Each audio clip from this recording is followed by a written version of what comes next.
Have you ever imagined that in just one single night, your 7-year-old daughter could be expelled from school forever with nothing but one cold email? No phone call, no meeting, no chance to explain. Just one line. Student Mia Hayes is expelled from Elmwood Elementary School, effective immediately. That's exactly what happened to me. Jason Hayes, 38 years old, a single dad and systems engineer living in a quiet suburb of a small town in Oregon. I didn't scream, I didn't call a lawyer, I didn't even wake my daughter up. I just sat there in the dark of my home office reading that email 3 times, and then I began a plan that no one on the school board ever saw coming.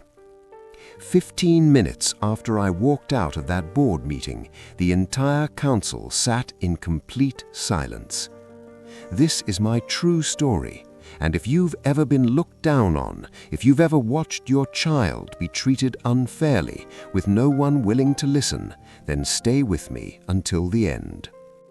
My name is Jason Hayes. I live with my daughter Mia in a modest 2-bedroom house on Oakwood Street, the kind of neighborhood where people still leave their garage doors open on Saturday mornings and kids ride bikes until dinner time. I drive a 6-year-old sedan, cook the same 4 meals on rotation, and spend most evenings at my desk with 3 monitors arranged in a careful arc, working on systems engineering contracts. From the outside, I look like an ordinary guy, and that's exactly how I like it. But Mia is different. She's 7, in 2nd grade, and she still carries a small brown teddy bear every single day. She loves books about animals, 500-piece puzzles, and sometimes she just sits quietly, listening to the way words sound when people say them slowly. Mia has her mother's eyes and my calm nature. For 2 full years at Elmwood Elementary, her record was spotless, until that Tuesday night. The email arrived at 11:47 p.m. Subject line, disciplinary action, immediate effect. I read it 3 times, not because I didn't understand it, but because I was looking for the things the sender didn't want me to see. I didn't call the school. I didn't slam my laptop shut. I didn't even wake Mia up. I just sat there in the dark of my home office reading that email 3 times, and then I began a plan that no one on the school board ever saw coming. The next morning at 7:15, Mia shuffled into the kitchen and saw me sitting there with a cup of coffee and a stack of papers turned face down. I made her favorite toast with strawberry jam. When she asked if she was going to school, I answered calmly, "There's been a mix-up, sweetheart. Dad's going to handle it." Mia bit her lip and asked in the smallest voice, "Did I do something wrong, Daddy?" I looked straight into her eyes and said, "No, you didn't do anything wrong. Someone else did."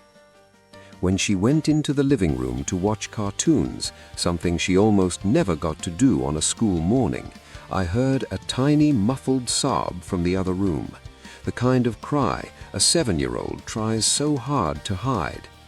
I stood at the kitchen doorway for a long time and didn't move. For the first time in years, I felt something cold, focused, and very dangerous begin to move inside my chest. 6 years earlier, I had worked for the State Department of Education in data security. I didn't leave voluntarily. I had reported an irregular contract, and they invited me to step away. But I never deleted any of my access credentials. I kept them all, because I'm the kind of man who never throws anything away if it might one day protect his child. That night, I opened the district's back-end log system, the one most administrators don't even know exists. It took me 4 hours to uncover the truth. The expulsion email had bypassed every official procedure. No discipline form, no parent notification, no meeting minutes. It had been created directly from the school board's Student Affairs server, the account belonging to Laura Bennett, longtime board member, chair of the student committee, and the mother of Madison Bennett, the girl in Mia's class. The original incident report filed by teacher Karen Ellis had simply said, "Unresolved. Observed behavior is ambiguous, no direct evidence of cheating." But the final version had been edited to read, "Student confirmed to have copied another student's work on the math test." The person who made that change? Laura Bennett's account. I also found 3 other children from Elmwood who had been quietly encouraged to transfer in the past 2 years.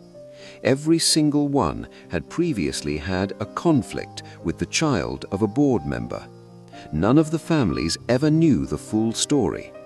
I backed up everything: server logs with exact timestamps, the hidden backup camera footage the board thought was broken, the original and edited reports side by side, and the internal messages between Laura Bennett and the principal sent at 9:14 a.m. on the day of the expulsion, ending with 4 damning words: "Handle quietly.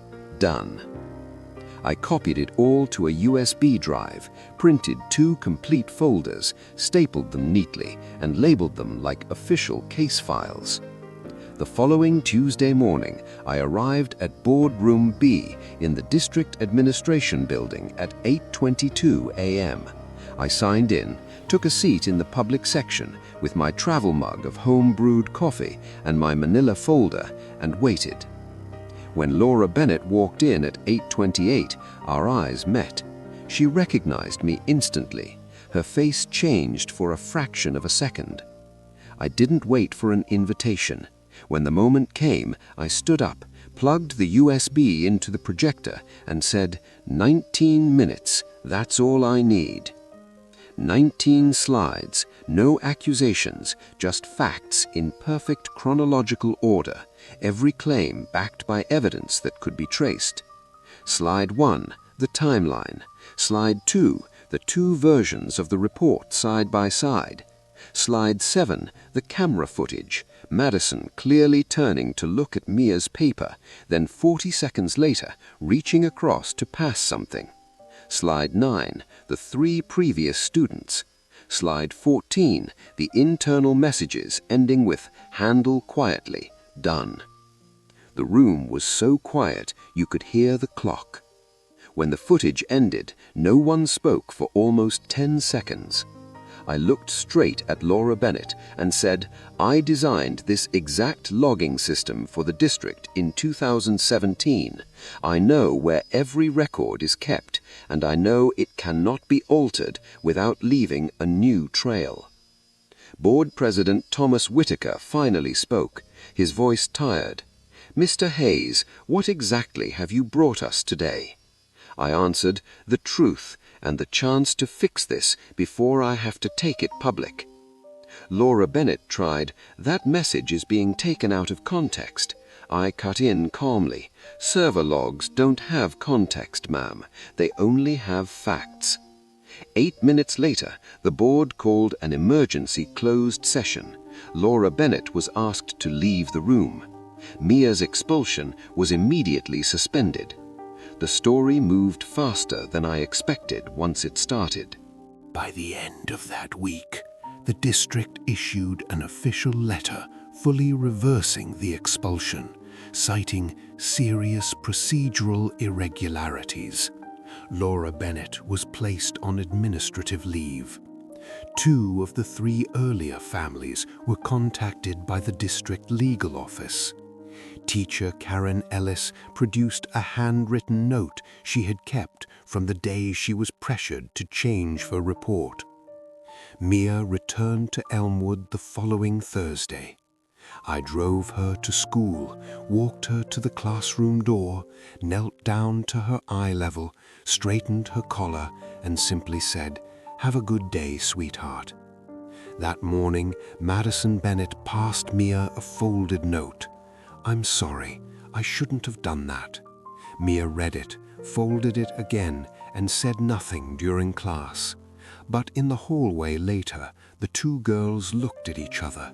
Mia gave a small, genuine nod, not warm, not cold, just honest. Madison looked down at the floor. That night at dinner, Mia told me the whole story. She said quietly, "It doesn't fix everything, but it's something." I smiled and told her that's a very grown-up way to see it. Mrs. Ellis was right. Doing what's right and doing what's easy are rarely the same thing. 3 days later, I received a call from an unfamiliar number. It was Eleanor Grant, the newly appointed board member. She asked if I had ever considered consulting on data governance reform for school districts. She said, "What you didn't just save your daughter, it showed us the entire system can be fixed." I looked out the back window at Mia drawing a giant horse with sidewalk chalk and answered, "I'll think about it." Friends, this story isn't really about beating the school board. It's about an ordinary, quiet, single father who refused to let his child be crushed simply because someone in power thought they could get away with it. I used to think I was just a systems engineer who didn't talk much, but that night I learned something important. Real power doesn't sit in a board seat or a server account. It lives in the courage to face injustice with nothing but the truth, especially when that injustice touches your own child. Never stay silent when your child is treated unfairly. Never believe the system is too big to change. Sometimes all it takes is one parent sitting quietly in front of a screen, patiently peeling back every layer of the logs to shift an entire system. If this story touched you, if you're a parent who has ever had to fight for your child, please hit the like button and share it right now. And if you want to hear more true stories about quiet courage, late justice, and the deep love of parents, make sure you subscribe to Deep Life Stories and turn on the notification bell. Thank you for listening all the way to the end. I'm Jason Hayes, and this was my true story. I'll see you in the next one. Until then, stay strong for the ones you love most.